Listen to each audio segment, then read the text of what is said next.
trastornos del curso del pensamiento. Consiste en cómo la persona organiza, asocia las ideas y cómo expresa sus pensamientos. Evalúa el curso del pensamiento. Puesto que si la persona posee un pensamiento normal, su lenguaje va a ser normal, va a ser analítico, va a ser coherente, va a ser lógico. Por lo contrario, si su pensamiento no es normal, su lenguaje va a ser incoherente, no va a ser lógico y no va a ser analítico. Este trastorno se divide en dos: trastornos de la velocidad o trastornos de la forma propiamente dicha, como son trastornos de velocidad. Este trastorno consiste en la velocidad que tiene la persona en sus pensamientos, como son taquipsíquica o pensamiento acelerado. Es una alteración en que la persona piensa de manera muy rápida, más de lo normal. La persona tiene un discurso muy rápido e incluso suele contestar las preguntas de forma rápida sin antes haber terminado la pregunta que se le hizo. Cabe resaltar que estas personas que poseen esta alteración cambian de un tema a otro rápidamente debido a que su pensamiento es acelerado. Este trastorno se puede observar en personas con episodios maníacos, en personas que han consumido sustancias psicoactivas. También tenemos el trastorno de la braquipsíquica o pensamiento inhibido. Las personas que poseen esta alteración tienen un lenguaje muy lento e incluso la persona se muestra como que le cuesta pensar y las respuestas a las preguntas que le hacen pues responde de manera muy lenta. También se le dificulta asociar ideas. Este trastorno se observa en personas con episodios depresivos, en algunos trastornos por abuso de sustancias psicoactivas y en algunas enfermedades que no necesariamente son psiquiátricas. Y también se observa como un efecto secundario de algún fármaco que se haya consumido. También tenemos el bloqueo del pensamiento. Este bloqueo del pensamiento consiste en una interrupción en el pensamiento. Se evidencia una detención en el discurso y se pierde esa idea central. En este trastorno se presenta una dificultad para recordar la información. La persona que posee esta alteración se queda en las mismas ideas. Este trastorno se da especialmente en personas que tienen esquizofrenia o que están presentando síntomas de esquizofrenia. La persona es incapaz de cambiar las respuestas, se queda fijado en las mismas ideas, en los mismos conceptos, y este bloqueo se suele también asociar a aquellos trastornos con alteraciones como en las áreas prefrontales del cerebro o como en algunas esquizofrenias y también como en algunas demencias.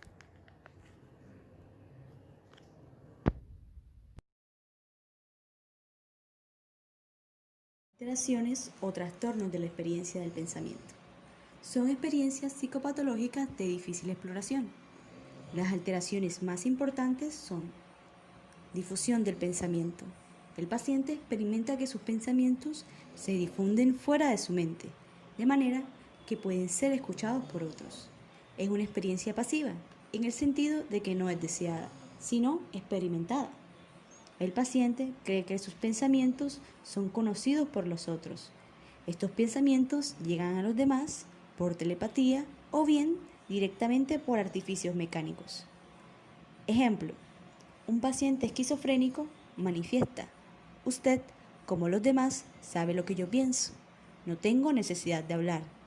Todo el mundo sabe lo que pasa por mi cabeza. Inserción del pensamiento. El paciente carece del sentido normal de posesión de sus pensamientos, que no son suyos, y se experimentan como extraños. Han sido insertados en su interior mediante algún mecanismo, radar, telepatía, etc.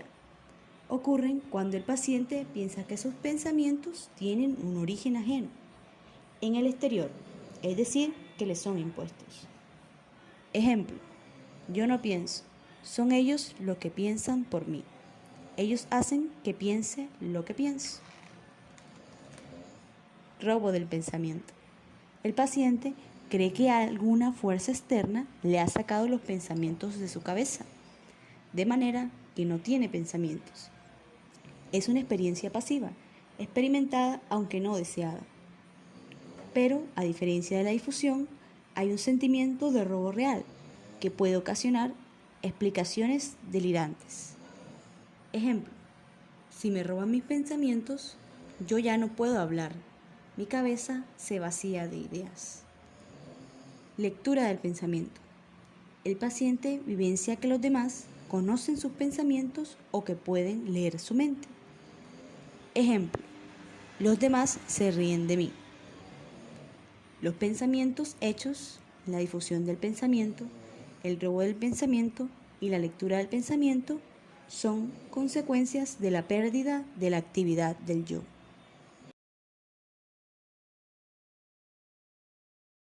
O trastorno del contenido. El contenido se puede definir como aquello que la persona verdaderamente piensa sobre algo, como ideas, creencias, preocupaciones, obsesiones, delirios, entre otros. No hay un pensamiento normal en lo referente a contenido. El pensamiento puede abordar cualquier temática y lo hace creando desde las grandes obras del arte, la filosofía y la ciencia hasta ideas absolutamente inentendibles. Encontramos dentro de ellas las ideas erróneas, ideas sobrevaloradas. Son ideas que ocupan un lugar central en la vida de la persona, con marcado tono afectivo y con un significado propio en torno a las cuales gira la conducta del paciente. Las ideas sobrevaloradas son convicciones que la persona toma como verdaderas, a pesar de que la realidad muestre una y otra vez que no es así. Un ejemplo es la anorexia. Te miras al espejo y aunque todos te digan que estás flaco, te sientes y te ves gordo. Ideas obsesivas son ideas, pensamientos, imágenes o impulsos repetitivos, no deseados e irracionales, que perturban nuestra tranquilidad. Según la forma, las obsesiones se pueden dividir en impulsos, representaciones, temores, ideas o dudas obsesivas. Un ejemplo de esto es cuando constantemente nos lavamos las manos, porque creemos que podemos enfermar, pero lo hacemos de un modo enfermizo. También tenemos las ideas fóbicas. Es un temor fuerte e irracional de algo que representa poco o ningún peligro real. Las personas con fobia intentan evitar lo que les provoca miedo. Si eso no es posible, pueden sentir pánico y miedo, taticardia, falta de aire, temblores, hasta un fuerte deseo de huir. Hablaremos del pensamiento mágico. Pensamiento mágico, creencia que las palabras, ideas o acciones pueden determinar o impedir un suceso por medios mágicos, sin tener en cuenta las leyes de la causalidad. El pensamiento mágico es una forma de pensar en la fe, la imaginación, los deseos, las emociones o las tradiciones. Se fundamenta en creencias cuya estructuración no sigue un patrón racional. Suele estar basado en percepciones psíquicas subjetivas del individuo y colectivo. Se manifiesta más entre los niños y las personas con una cultura primitiva. Aumenta la creatividad de los niños pequeños. Ayuda a que esto incremente su creatividad y su capacidad de pensamiento divergente. El pensamiento mágico se da en trastornos obsesivos compulsivos, el juego patológico, en algunas esquizofrenia y también en algunos sujetos normales. Hablaremos un poco de las ideas delirantes. Son ideas patológicas, falsas, no representan la realidad, no son modificables por razonamientos lógicos. El paciente las cree con gran convicción, están basadas en inferencias incorrectas. Ideas delirantes según el origen. Podemos encontrar primarias y secundarias. Las primarias no encontramos ningún determinante de su aparición, por lo que se habla de su incomprensibilidad psicológica. Secundaria, es posible establecer algún evento de la vida del paciente u otra manifestación patológica, como alucinaciones que determinen su aparición, debido a que se dice que son psicológicamente comprensibles.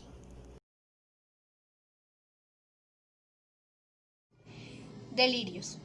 Los delirios son un estado mental caracterizado por la alteración de conciencia, desorientación espaciotemporal y agitación psicomotora que suele acompañarse de alucinaciones generalmente visuales, ansiedad y temor, teniendo en cuenta que el delirio no es una enfermedad sino un síntoma. Según el Inventario para la Evaluación en Neuropsiquiatría, se requieren de 4 criterios diagnósticos para calificar una idea delirante. El primero, la creencia debe ser descrita claramente por el entrevistado con sus propias palabras. Segundo, que esta creencia se mantenga con una convicción subjetiva, irresistible y dominante.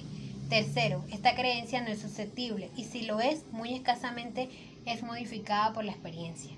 Cuarta, la creencia es imposible, increíble o falsa. Cabe recalcar que también se tienen en cuenta otros tipos de evaluación como lo son los exámenes físicos y neurológicos. Tipos de delirio.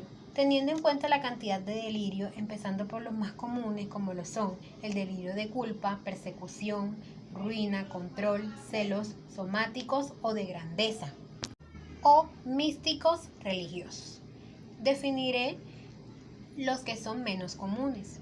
El delirio nihilista, también conocido como delirio de Cortar, término introducido por Jules Cortar, decía que sus pacientes se quejaban de no tener cerebro, nervios, pechos o entrañas. Los pacientes pueden creer que ellos mismos están muertos, sin vísceras, vacíos o incluso que el mundo entero no existe. Este delirio es uno de los más extraños, ya que los pacientes creen estar totalmente muertos. Delirio de Capgras o ilusión de socias. El paciente desarrolla la creencia de que ciertas personas significativas para su vida, como sus propios familiares, su cónyuge o amigos más cercanos, han sido reemplazados o sustituidos por dobles exactos que asumen sus roles y se comportan como si fueran las personas originales. El paciente, al ver a la persona conocida, piensa que no es realmente quien parece ser, sino un impostor. Este delirio se puede presentar en personas con esquizofrenia y también en pacientes con trastornos mentales orgánicos.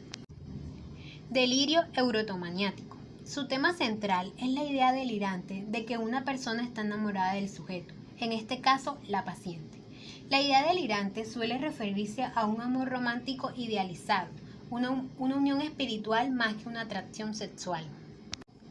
Los delirios eurotomaniáticos se presentaban mayormente en las mujeres, donde éstas se enamoraban por lo general de un hombre mayor que ellas. Delirio de ECPOM o parasitosis. El paciente tiene la convicción de estar infestado por insectos o parásitos bajo la piel. El paciente observa a los parásitos caminar por todo su cuerpo y comienzan con los lavados constantemente hasta llegar a la desesperación de hacerse daño con algún objeto. Los daños que puedan causarse, ellos mismos los asocian con que son los mismos parásitos los que han causado esto en su piel. Este delirio es más frecuente en mujeres mayores de 50 años en adelante. Muchas gracias.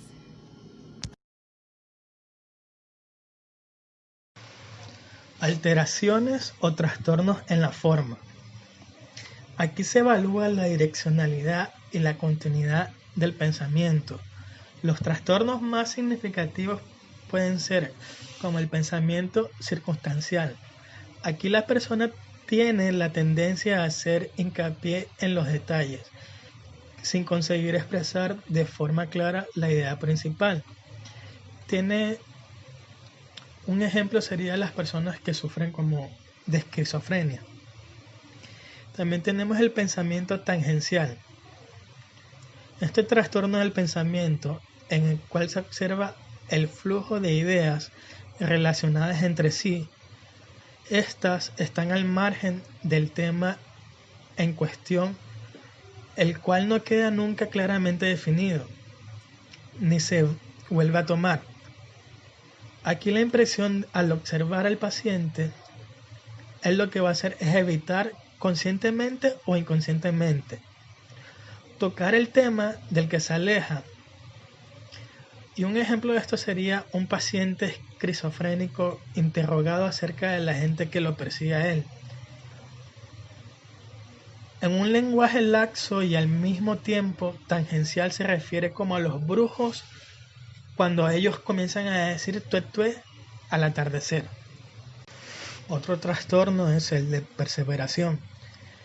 Es la repetición insistente de frases relacionadas con el mismo tema.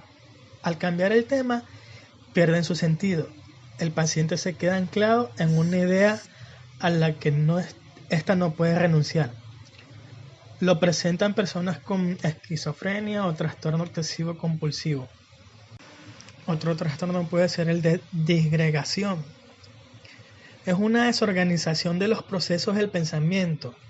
Puede ser provocado por estímulos externos como lo es la esquizofrenia, o externos que pueden ser la intoxicación. Por ejemplo, cuando la persona pierde el hilo constantemente en una conversación. Otro trastorno es el de incoherencia. Esta se asemeja mucho a la disgregación, pero con la diferencia que esta es de un grado mayor. Lo presenta a personas con cuadros de confusiones o esquizofrenia. Se manifiesta en ciertos síntomas como cuando se pierde la línea argumental o el tema de conversación, o no se entiende el sentido de las frases expresadas. Otra alteración es el de alogia. Importante empobrecimiento del pensamiento y de la cognición. Los procesos del pensamiento parecen ser vacíos, lentos y rígidos. Presentan una pobreza del lenguaje. Las respuestas son breves, poco fluidas, vagas o poco elaboradas. También pueden ser con monosílabos. En las discusiones de calidad del pensamiento, las personas aquí proporcionan una escasa información.